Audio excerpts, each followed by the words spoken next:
بسم الله الرحمن الرحيم السلام عليكم ورحمة الله وبركاته أصحاب تقاليقة soo dhawaada insha Allah maanta insha Allah inta waxaan iskula arki doonaa fursad aad iyo aad u muhiim ah oo ardayda engineerinka hadday noqdaan civil mechanical electrical waxaas oo dhanba aad iyo aad u anfici karta shirkadda Autodesk ka taqaanaan waxay soo saartaa softwareada kala duwan sida Revit AutoCAD adiga kolley software fara badan markaa soo saartaa oo marka oo waxyaabo badan lagu qabto hadday noqdaan shaqadeyntii iyo detailing-kii iyo wixii kale markaas la mid ah markay product soo saarto ama software markay soo saartana sidoo kale waxay soo saartaa koorsooyin markaas softwaredaas lagu baranayo soo saartaa aniga marka 2 course ka qaatay 2 course waan dhameeyay marka idinkana waxaan jeclaystay inaan idin soo gudbiyo fursaddan aad ka faa'iidaystaan oo inkastoo adduunyada qofku isaga naftiisa wax isbari karo meelo fara badan wax laga barto ay jiraan tanna marka waa muhiim يعني boqolkiiba boqol waa free okay aan doorano marka learning ka dooranayna website marka saan soo gashin Autodesk marka ku qortid oo kale magaca يعني daaqadana ku soo muuqan doonto sida darteed marka wax ka dooranayna learning ka dooro kabacdi wax dooranayna training ka dooranayna okay training marka ka doorano hoos aad doonaa kabacdi wax ka dooranayna learning and training hadana okay learning and training marka ka doorto daaqadana kuugu soo xiri doonaa daaqadan marka kuugu soo xiro inta waxa ka arki doontaa advanced with in demand skills soma okay inta waxa kaaga muuqdo technical drawing design advanced 3D modeling for architectural integration to CAD iyo waxyaabahaas kuugu soo muuqanaya sax okay inta fiiri marka intana sidoo kale waxa kaaga muuqda prepare for your future architect prepare for your future civil engineer prepare for your future building engineering adiga kale waxyaalo fara badan meesha kaaga soo muuqanaya si kasta noqotaba aniga marka hadda fiiri waxaan ku soo dhufanayaa get started dhahaya aniga markaas kasii dooranaya technical drawing for design drafting okay ku dhufo njeeda kani marka waa AutoCAD marka AutoCAD-ka markuu saan kugu soo baxo isaga oo sidaan kugu soo baxo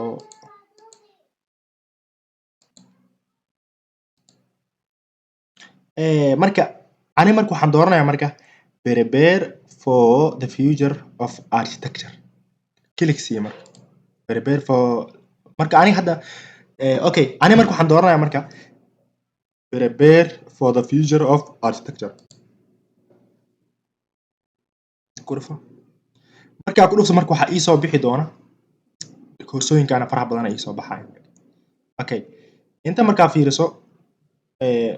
koorsadan hadda fiiri tan waa Revit advanced modeling advanced 3D modeling architectural design Revit architectural design for preparation exam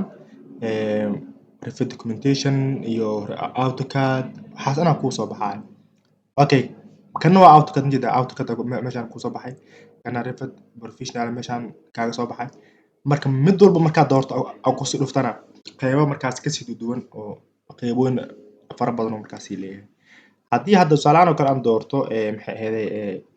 AutoCAD-ka haddii aan doorto AutoCAD oo kale ama Revit-ka dooro Revit-ka fiiri koorsadan fiiri koorsadan marka fiirino oo ku soo dhufto advanced okay koorso mjeeda markii koorso sahan ku soo baxdo module sida halkan idan kaga muuqdo tusaalahan oo kale hadda fiiri qaybahan dhan markaas leedahay iyada mjeeda mid walba qaybahan ku siin doontaa mid walba waxaan leedahay aniga marka koorsadan hore u dhameeyay sida aragtid hadda wuxuu leeyahay congratulations Abdiaziz you have completed all required for this course koorsadan waa dhameysay shahaadadana waa mar hore ka qaatay insha Allah shahaadadana ma aragtay maqaabkan u taalaa fiiri idan ma aragtay soo bandhigi doonaa insha Allah okay marka يعني waa muhiim ina ma aragtay koorsooyin fara badan hadda fiiri casharada marka mid kamid ah hadii aan ku dhufto saan kale creating wall makana ku soo dhuftaan fiiriyo In this video, okay you will see how to model a new curtain wall. okay aan sii wada hadda fiiri xawaa kale macnaha casharada kale qaab waxay u sharxayaan step It snapped to the end of the opposite wall. And having done that, we can see that we've created a curtain wall. And it's visible in both the marka waxa kale u baahanaa hadda inaan fiiriyo maxay AutoCAD okay AutoCAD way kana adiga kule koorsooyin fara badan xitaa mechanicalka ku jiro Revit mechanical Revit architectural waxaas oo dhan ku jiraan marka ma fahamtay marka waxaas oo dhan marka adiga marka caadi u qaadan kartaa waxaan rajeynaya insha Allah fursadan in aad iyo aad ka faa'iideysan doontaan asxaabta qaaliga waa muhiim wallahi waxyaalo fara badan oo badan idinkana aad ka fahmi kartaan mar haddii civil engineer aad tahayna AutoCAD oo baahan tahay Revit oo baahan tahay waxaas oo dhan oo baahan tahay hadda fiiri kan waa AutoCAD ujeedaa waa AutoCAD waana 7 hour waaye AutoCAD weli aniga ma dhameynin laakiin process uu leeyahay ujeedaa hadda fiiri inta waxa ku qoran in processing hadda xogaa weli waxbaa igu sii dhiman casharada AutoCAD-ka laakiin Revit-ka 2 course ka qaatay labadii koorsana way dhamaadeen okay marka intaan rabay inaan idin la wadaago asxaabta qaaliga aad iyo aad aan u mahadsantihiin assalaamu calaykum waraxmatullaahi wabarakaatu